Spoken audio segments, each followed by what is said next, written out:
직업방송과 연합뉴스TV가 함께 만드는 취업 전문 뉴스, 투데이 고용플러스입니다. 내년도 최저임금이 결정된 이후 노동자 위원들이 전원 사퇴하고 경영계도 불만을 표시하는 등 후폭풍이 이어지고 있습니다. 매년 파행이 이어지자 최저임금 결정 방식을 바꿔야 한다는 목소리가 나오고 있습니다. 이소영 기자입니다. 내년도 최저임금은 시간당 6,470원으로 결정됐습니다. 노사가 팽팽하게 대립해 결국 올해도 공익위원들이 제시한 심의구간 안에서 정해졌습니다. 그러나 최저임금위 노동자위원들은 불만을 표시하며 전원 사퇴했고 경영계도 소상공인과 영세기업에 부담이 될 것이라며 우려를 나타냈습니다. 누구도 만족하지 못한 채 매번 파행 끝에 최저임금이 결정되자 최저임금위 구성과 운영 방식 자체를 바꾸자는 주장이 나오고 있습니다. 공익은 형체도 없이 증발되어버린 식물인간이나 다름없는 최저임금위원회를 전면 개정하지 않고는 500만 최저임금 노동자들에게 희망은 없다고 본다. 사실상 최저임금 결정이 공익위원들의 손에 맡겨지는 상황에서 뚜렷한 기준 없이 정부가 공익위원을 위촉하는 데 대한 문제 제기로 자격 제한만 있는 현행법을 개정해 노사 추천이나 투표를 통해 공익위원을 구성해서 독립성과 대표성을 보장해야 한다는 겁니다. 비공개인 회의 방청을 허용하고 속기록을 공개하는 등 투명성을 높이는 방안도 제시됩니다.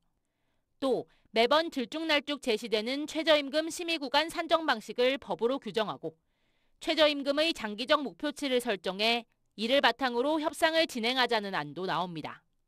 국회에도 관련법 개정안이 발의된 상황. 최저임금 결정 방식에 변화가 있을지 주목됩니다. 연합뉴스TV 이소영입니다. 금융공공기관에 이어서 시중은행에도 성과연봉제 도입이 가시화하자 금융권 노동조합이 강력하게 반발하고 있습니다. 정부의 압박에 밀린 사측과 총파업을 내건 노조가 정면 충돌 조짐을 보이고 있어서 구조조정 중인 조선산업에 이어 갈등의 장기화 우려까지 나오고 있습니다. 박진형 기자입니다. 금융공기업들의 성과연봉제 도입을 사실상 마무리 지은 정부의 목표는 시중은행에서도 성과연봉제를 확산하는 것입니다. 비용과 인력 감축이 목표인 은행권이 이에 호응하면서 은행연합회는 이번 주 내에 은행 성과연봉제 가이드라인을 발표할 계획입니다. 문제는 성과연봉제의 수준입니다.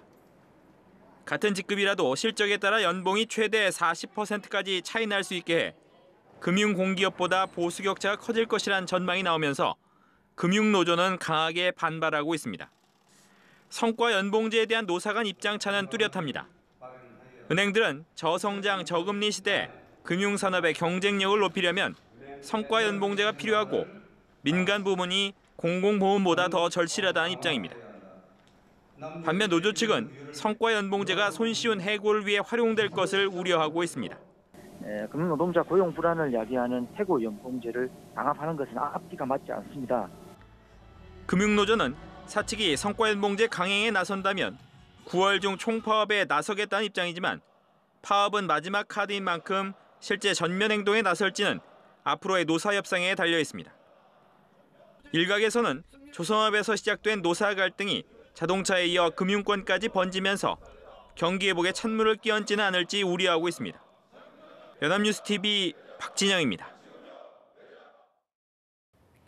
현대자동차 노조가 출범 이래 29년간 파업한 일수가 410일에 달하는 것으로 집계됐습니다. 현대차는 노조의 파업 기간에 발생한 자동차 생산 차질 규모가 모두 125만 대로 생산 차질액은 14조 2천억 원에 달한다고 밝혔습니다. 현대차 노조는 1987년 설립돼 4년을 제외하고는 매년 파업을 했습니다. 임단협과 별개로 정치적인 이유로 파업을 하는 경우도 많았습니다. 올해 여름 휴가 기간 차량 통행이 가장 많은 날은 7월 30일부터 31일일 것으로 전망됩니다. 어느 도로가 가장 혼잡할 것으로 예상되는지 또 어떤 시간대를 피하는 게 좋을지 김종성 기자가 알려드립니다. 올해 여름 휴가 인파는 7월 30일에서 8월 5일 사이에 집중될 전망입니다. 국토교통부는 전체 휴가객의 절반에 가까운 46%가 이 기간에 휴가지에서 망중한을 즐길 것으로 내다봤습니다.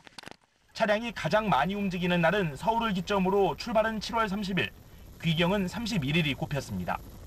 해외 여행객들이 몰리는 인천공항은 31일에 혼잡도가 가장 높을 것으로 보입니다. 휴가지를 오갈 때 피해야 할 시간을 말씀드리겠습니다. 먼저 휴가를 떠날 때에는 오전 10시에서 오후 2시 사이를 피하는 것이 좋습니다.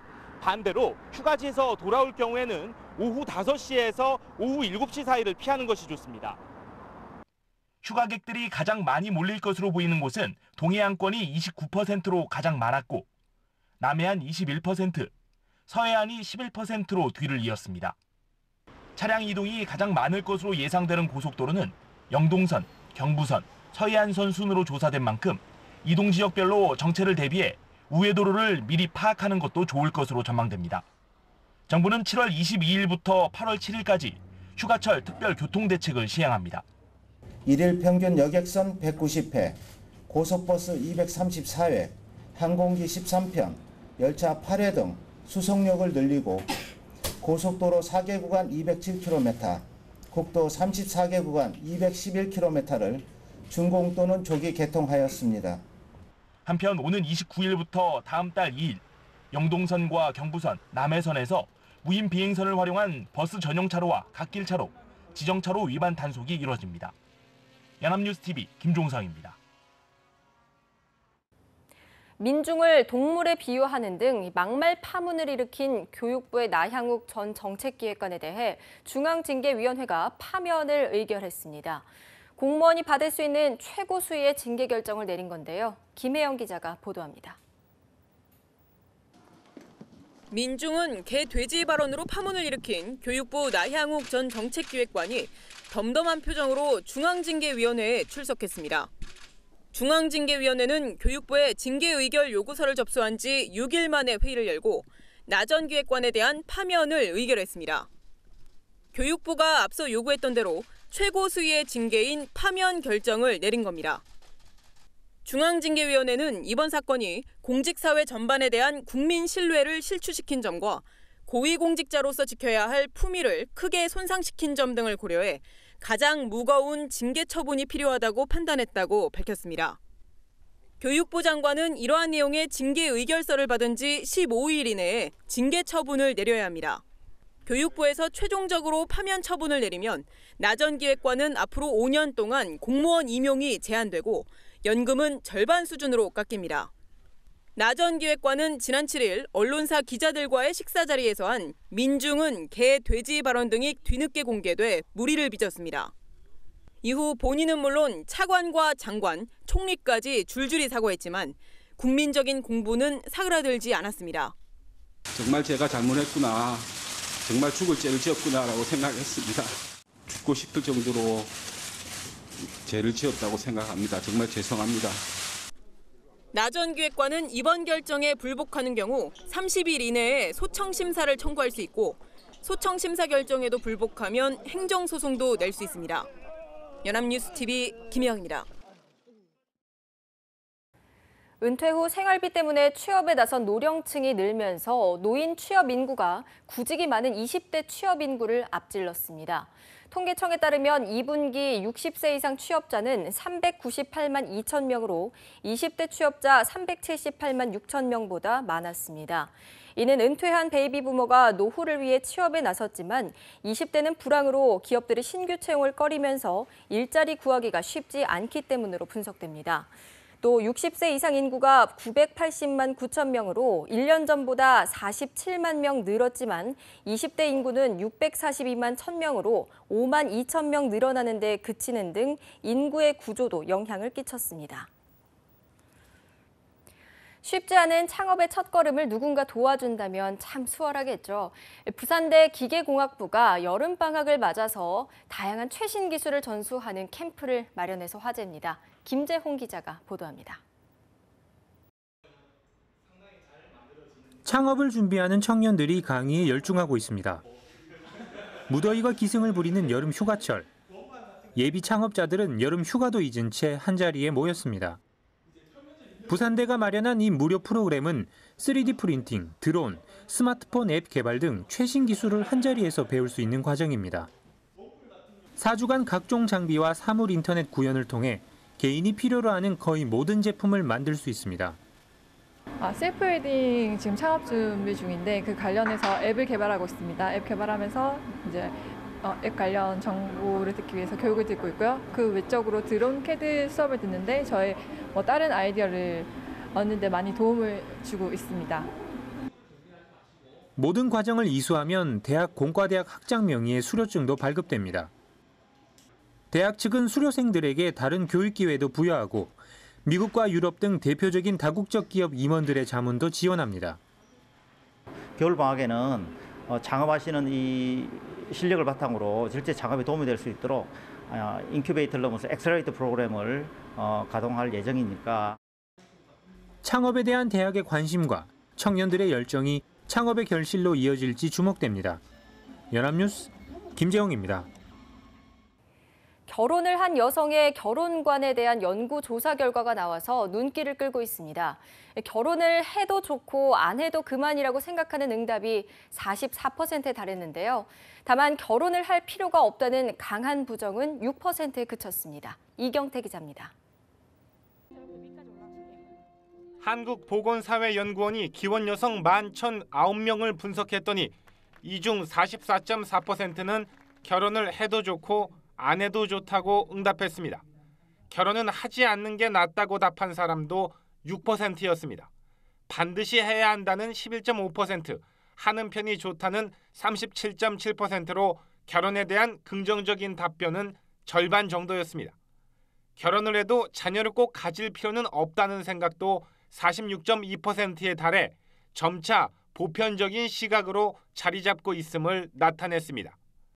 출산 문제에 대해선 자녀를 가져야 한다고 생각하는 응답이 53.8%로 과반을 넘었지만 결혼하지 않아도 자녀를 가질 수 있다는 데 대해선 18%만 찬성했습니다. 무자녀 결혼 생활은 어느 정도 수용하지만 혼외 출산에 대해선 아직 소극적인 셈입니다. 한편 1년 전 한국보건사회연구원의 미혼 여성에 관한 연구에서는 미혼 여성 52.4%가 결혼을 해도 좋고 하지 않아도 좋다고 응답해 기혼 여성보다 이 응답 비율이 8% 높았습니다.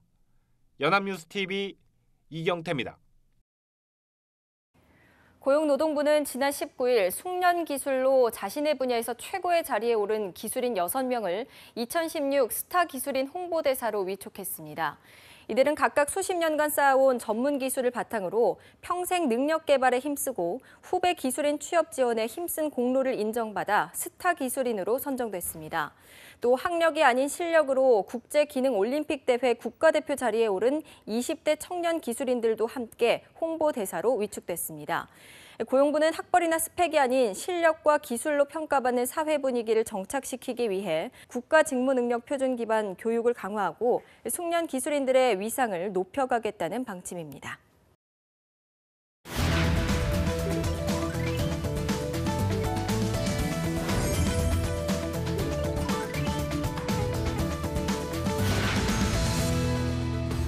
구직자와 직장인이 꼭 알아야 할 알짜 정보를 키워드로 알아보는 핫 키워드 시간입니다. 오늘도 강설이 아나운서 나와주셨습니다. 안녕하세요. 네, 안녕하세요. 핫 키워드 시간입니다. 지난 3월이었죠. 인간 대 인공지능의 대결로 전 세계의 이목을 집중시킨 이세돌 구단과 알파고의 바둑 대국이 있었습니다. 모두 아시는 대로 결과는 4대1, 알파고의 승리로 끝이 났죠. 그리고 어제 세계 바둑 기사 순위가 발표됐습니다. 알파고가 중국의 커제 구단을 제치고 세계 1위로 등극했다고 합니다. 인공지능이 최고의 실력자가 된 건데요. 알파고의 활약을 보면서 사람들은 다른 분야에서도 인공지능이 인간을 대체하는 게 아닐까 걱정하고 있습니다. 실제로 상당수의 직업이 인공지능 때문에 사라질 거라고 합니다. 곧 인공지능과 인간이 일자리를 두고 경쟁하는 시대가 올지도 모르겠습니다. 그래서 준비한 오늘의 핫 키워드는요. 로봇과의 구직 전쟁, 인공지능입니다.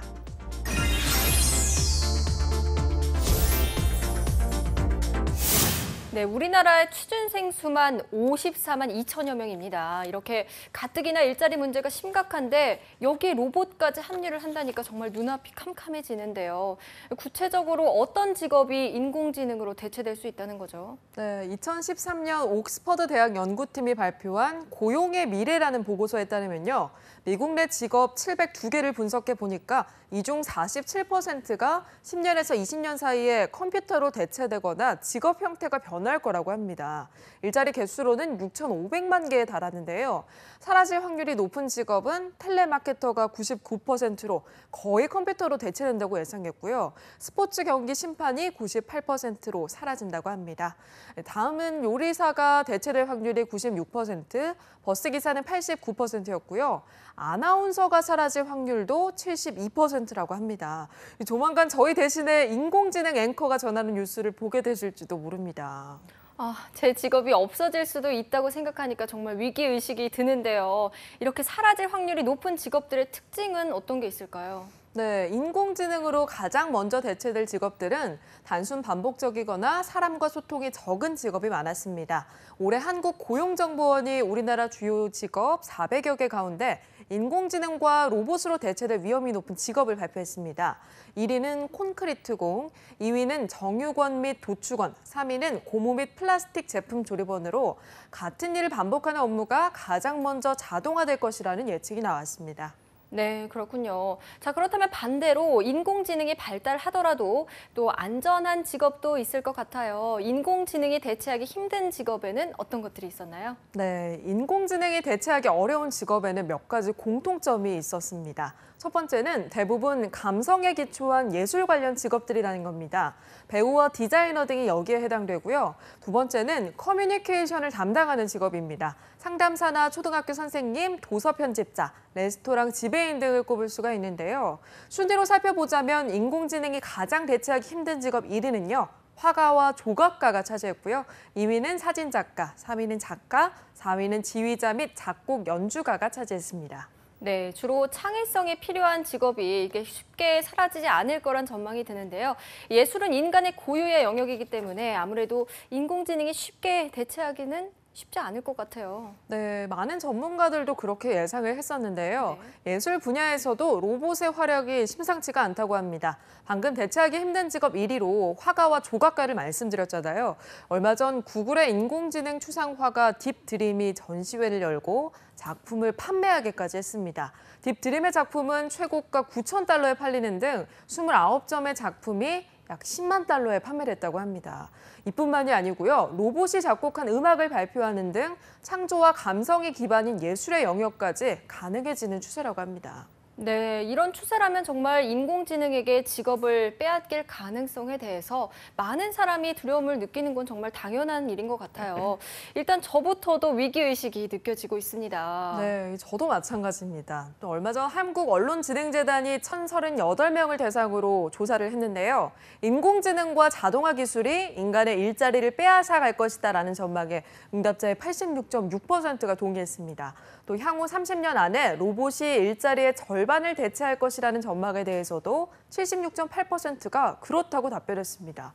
예전에는 인공지능 기술을 막연하게 생각했다면 이제는 정말 내 일자리에 영향을 줄 수도 있다는 걸 실감하게 된 거죠. 네, 그런데요. 요즘처럼 취업난이 심각한 시대에 일자리 고용 창출에 더 힘을 모아야 하지 않나 싶기도 한데 사람이 충분히 할 수 있는 일을 굳이 로봇을 활용할 필요가 있을까요? 네, 아무래도 투자 대비 효율성이 크기 때문인데요. 일의 속도 또한 로봇을 따라갈 수가 없습니다. 일본의 대표 음식하면 초밥을 꼽을 수가 있죠. 보통 이 초밥을 만드는 기술을 터득하는 초밥 장인이 되려면 10년 정도 걸린다고 합니다. 그런데 요리사를 대체한 초밥 로봇은 초밥 장인의 5배 이상 빠른 속도로 초밥을 만들어내는 건 물론이고요. 지치는 일도 없다고 합니다. 게다가 맛에서도 뒤지지 않는다고 하는데요. 이 초밥은 한 접시에 100엔, 우리 돈으로 1,000원 정도밖에 안 되는 싼 가격으로 일본 전역에 확대되면서 체인점만 해도 350개가 넘는다고 합니다. 네, 지치지 않는 로봇이 만드는 초밥이라니까요. 씁쓸하지만 왠지 인정할 수밖에 없는 현실입니다. 자, 그렇다면 결국 인공지능 로봇이 인간을 대신하면서 일자리가 줄어들게 된다는 거를 받아들여야만 하는 건가요? 네, 글쎄요. 이 세계적인 컨설팅 회사 맥킨지의 경영저널 맥킨지 쿼털리에 따르면요. 로봇 기술이 사람의 일자리를 뺏는 게 아니라 일자리를 재정의할 것이라고 예상했습니다. 로봇은 경험이나 지식이 필요하지 않은 단순한 업무를 장악할 수 있지만 행동이라는 관점에서 인간을 완전히 대체할 만큼 자동화는 힘들다는 분석입니다. 결국 로봇과 인간은 각자 잘 할 수 있는 부분을 맡아서 능률의 최적화를 통해서 일자리를 재정의할 것으로 보인다고 합니다. 예를 들면요, 은행 업무에서 대출 심사나 서류 작업 등의 단순 노동은 로봇이 하고 고객 상담이나 관리는 사람이 하는 식의 효율적인 분업을 한다는 거죠. 네, 로봇과 일자리 경쟁을 한다기보다는 분업을 하게 될 것이라는 분석이군요. 좀 다행인데요. 그 외에 또 직접적인 일자리 창출 효과도 있다고요? 네, 그렇습니다. 로봇 산업이 발전하면서 생기는 일자리 창출 효과도 있습니다. 미국의 온라인 구인 광고 분석 기업인 원티드 애널리틱스에 따르면요. 2011년 4,860건이던 로봇 관련 구인 광고가 지난해 4월 10,000여 건으로 증가했다고 합니다. 인공지능이 미래의 먹거리 산업이 되어서 오히려 경제를 성장시키고 일자리 창출 효과도 낼 수가 있다는 건데요. 이에 따라서 삼성전자나 네이버 등의 대기업들이 인공지능을 주력 사업으로 정하고 공격적인 투자를 하고 있고요. 미래창조과학부도 지능정보산업 발전 전략을 내놓고 인공지능을 포함한 지능정보 기술을 확보하기 위해서 향후 5년 동안 1조 원의 예산을 투자한다고 밝혔습니다. 네, 그렇군요. 자, 인공지능 정말 먼 훗날 얘기라고 생각했던 미래가요. 어쩌면 이미 우리 삶 안에 들어와 있는지도 모르겠습니다. 전반적으로는 인공지능으로 인해서 사라지는 일자리가 새로 생기는 일자리보다 많을 거라는 경향가 우세합니다. 하지만 막연한 두려움보다는요, 국가 차원의 대비책을 마련해서 모두에게 득이 되는 인공지능 산업으로 발전시키는 노력이 필요할 거로 보입니다. 자, 오늘의 핫키워드 인공지능에 대해서 알아봤습니다. 강설희 아나운서 고맙습니다. 네, 고맙습니다.